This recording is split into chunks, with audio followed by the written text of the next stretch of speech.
যাচ্ছি হচ্ছে ডিনার করতে। যেহেতু আজকে জন্মদিন, সেই জন্য তো বাইরে ডিনার করতেই হয়। আর যাচ্ছি হচ্ছে 5 স্টার হোটেলে, ম্যারিয়টে যাব ডিনার করতে। আর ব্লগটা শুরু করছি কালকে রাত্রি 12টা থেকে। 12টার পর থেকে কি কি করলাম, সকালবেলা কি কি করলাম তোমাদের সাথে সবই শেয়ার করব। আর গিফটে কি পেলাম সেটাও তোমাদেরকে দেখাবো। তো ব্লগটা দেখতে থাকো, আশা করছি ভালো লাগবে। তো ব্লগটা শুরু করা যাক। ব্লগটা শুরু করছি আগের দিন রাত 9টা থেকে। তো ডিনার করার পরে আমার হাজবেন্ডের কাণ্ড দেখো, এরকম বাজার থেকে না বলে নিয়ে চলে এসছে বেলুন টেলুন। আর রেয়ান তো এইসব দেখে পুরো এক্সাইটেড।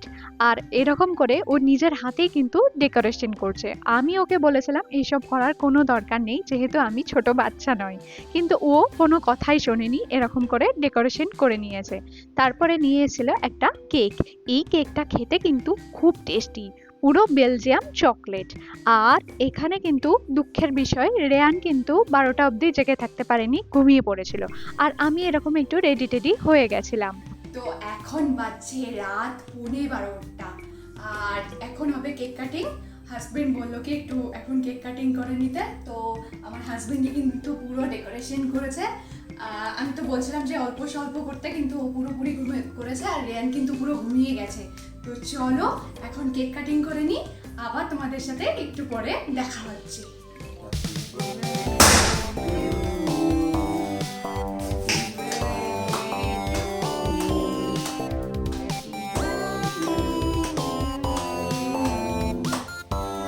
আমি হাজবেন্ডকে বলেছিলাম একদম জন্মদিনের দিন সন্ধেবেলা কেক কাটিং করব, কিন্তু ও কোনো মতেই শোনেনি। ও বলে কি একবার রাত্রেবেলা কেক কাটিং করে নাও। কিন্তু রেয়ান ঘুমিয়ে গেছিল, তার জন্য মনটা একটু খারাপই হয়ে গেছিল।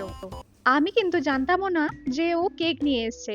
তবে এরকম ছোট ছোট সারপ্রাইজ পেতে ভালোই লাগে। তারপরে কিন্তু ঘুমিয়ে পড়েছিলাম। আবার তোমাদের সাথে দেখা হচ্ছে নেক্সট মর্নিং, মানে বার্থডে দিন সকালে। আর হাজবেন্ডের কাণ্ড দেখো, এরকম একটা গিফট কিচেনের টপ কাউন্টারে রেখে দিয়েছে।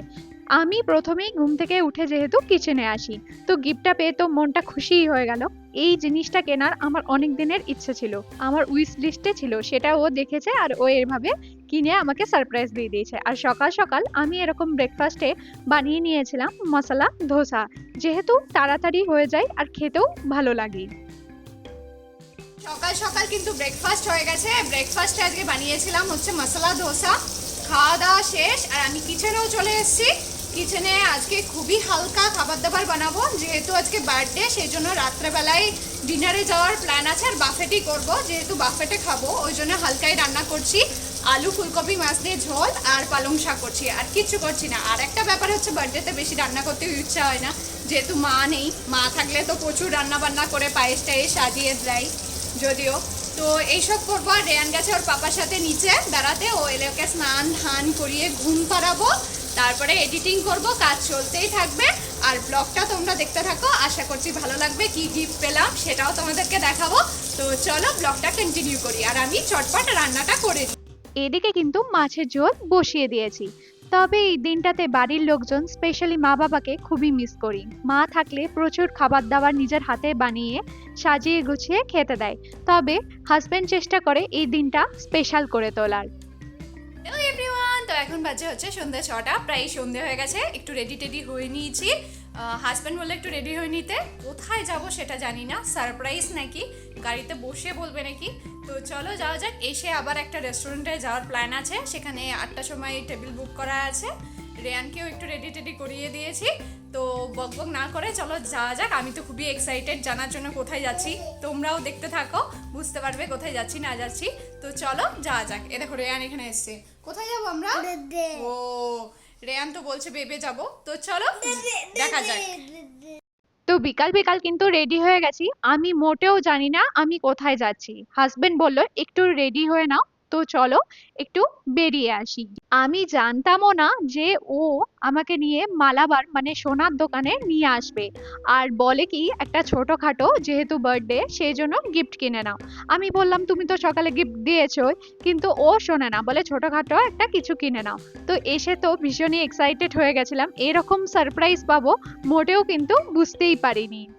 এইরকম সারপ্রাইজ পেতে সত্যি কার না ভাল লাগে। সত্যি খুব ভাল লাগছিল, তবে বুঝতে পারছিলাম না কি কিনবো। এখানে না ছোট ছোট জিনিসেও অনেক সোনা থাকে, সেই জন্য দামটাও অনেক হয়ে যায়। সেই জন্য একটু দেখছিলাম যে কি কিনবো। তো ফাইনালি কেনা হয়ে গেছে, হাজবেন্ড গেছে বিলিং এ। আমি বাড়ি গিয়ে দেখাচ্ছি আমি কি কিনলাম।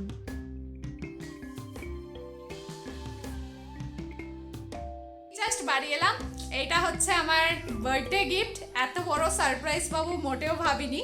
ও নিয়ে গিয়ে বলে, মালাবারের সামনে বলে যে চলো, আমি তো পুরো অবাক হয়ে যাই যে কি কিনবো আবার এখন। তো বলে কিছু একটা ছোটখাটো জিনিস কেনো। তো কি কিনলাম তোমাদেরকে একবার দেখাই, তারপরে রেডি টেডি হই, আবার ডিনারে যাব, টাইমও হয়ে গেছে। রেডি হয়ে তোমাদের সাথে আবার কথা হচ্ছে।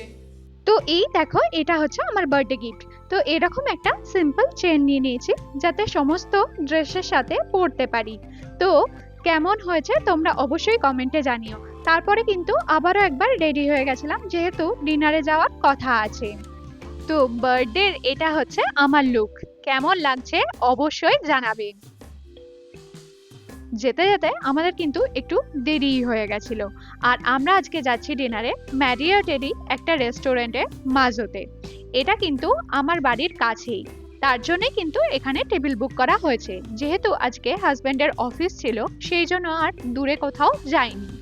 এই হোটেলটাতে আমরা কিন্তু ফার্স্ট টাইমই এলাম, এখানে আগে কখনো আসিনি। আমরা জানতামও না যে এত কাছে এত সুন্দর একটা হোটেল আছে। তা প্রথমেই তোমাদেরকে একবার অ্যাম্বিয়েন্সটা দেখিয়ে নিই। এখানকার অ্যাম্বিয়েন্সটা অসাধারণ। এটা হচ্ছে রুফটপ পুল, প্রায় 12 তলা উপরে কিন্তু এই পুলটা, তার জন্য আরো সুন্দর লাগছে। তবে আমরা ভেবেছিলাম বাইরে বসেই কিন্তু আমরা ডিনার করব, কিন্তু এত হাওয়া ছিল তার জন্য কিন্তু আর বাইরে বসিনি, তার জন্য ভিতরে চলে এসেছিলাম ডিনার করতে। আর ডিনারে কিন্তু অনেক আইটেম ছিল। ওরা প্রথমে এরকম ওয়েলকাম ড্রিঙ্কস দিয়েছিল, তারপরে যেহেতু আমরা বাফেট বুক করেছিলাম সেই জন্য প্রচুর আইটেম ছিল।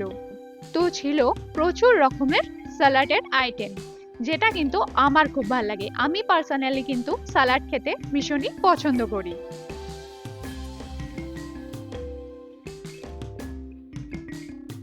স্টার্টারেও কিন্তু অনেক রকমের ছিল, চিকেন মাঞ্চুরিয়ান ছিল, মালাই টিক্কা কাবাব ছিল, গোবি 65 ছিল, এরকম প্রচুর ধরনের স্টার্টার ছিল। তাছাড়া এখানে কিছু ঠান্ডা স্যালাডও ছিল। খাবার দাবারও কিন্তু মোটামুটি ভালোই ছিল। তবে জানো তো, বাফেটে কিন্তু আমি বেশি কিছু খেতে পারি না। আমি স্টার্টারটাই একটু বেশি করে নিয়ে নিই, আর নিই ডেজার্ট, আর মেন কোর্স কিন্তু মোটামুটি বাদই দিয়ে দিই। তোমরা বাফেট কে কে খেতে ভালোবাসো অবশ্যই জানিও। আমি কিন্তু অত বাফেট খেতেও পছন্দ করি না, বছরে ওই একবার দুবারই ঠিক আছে। মাঝখানে রেয়ানকে একটু খাইয়ে দিচ্ছিলাম। এখান থেকে নিয়ে নিয়েছিলাম প্লেন রাইস, আর বাড়ি থেকে সবজিটা নিয়ে এসেছিলাম। আর তারপরে নিয়ে নিয়েছিলাম লাইভ কাউন্টার থেকে এরকম পাস্তা। এটা হচ্ছে white sauces extra cheesy pasta, সেটা খেতে কিন্তু অসাধারণ টেস্টি ছিল। তারপরে নিয়ে নিয়েছিলাম পানিপুরি, কিন্তু পানিপুরিটা মোটেও কিন্তু অত টেস্টি ছিল না। তো ডেজার্টে এরকম একটু মিষ্টি টেস্টি নিয়ে নিয়েছিলাম, আর পায়েসও কিন্তু ছিল। পায়েসটা দেখে হয়তো আমার মা খুবই খুশি হবে। মা বলছিল বারবার, মেয়েটাকে একটু পায়েস করেও দিতে পারি না অনেকদিন। মায়ের মন বুঝতেই তো পারছো। তো এটা দেখে মা হয়তো খুশি হয়ে যাবে। খাওয়া দাওয়ার পরে চলে এসেছিলাম পুল সাইডে একটু ফটোশুট করতে। এত সুন্দর অ্যাম্বিয়েন্সটা, মনটা সত্যি খুব ভালো লাগছিল।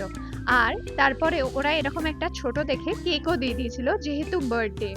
তারপরে আবারও একবার কেক কাটিং করে নিলাম। তো বার্থডেটা কিন্তু খুবই ভালো গেল। আর স্পেশাল থ্যাংক ইউ কিন্তু আমার হাজবেন্ডকে জানাই এতটা স্পেশাল করে তোলার জন্য। তো আজকের ব্লগটা এখানে এন্ড করছি। যদি ভালো লাগে একটি লাইক দিও, আর চ্যানেলটাকে সাবস্ক্রাইব করতে ভুলো না, আর শেয়ার করতেও ভুলো না। সেদিনকার তোলা কিছু ফটো কিন্তু তোমাদের সাথে শেয়ার করে নিলাম।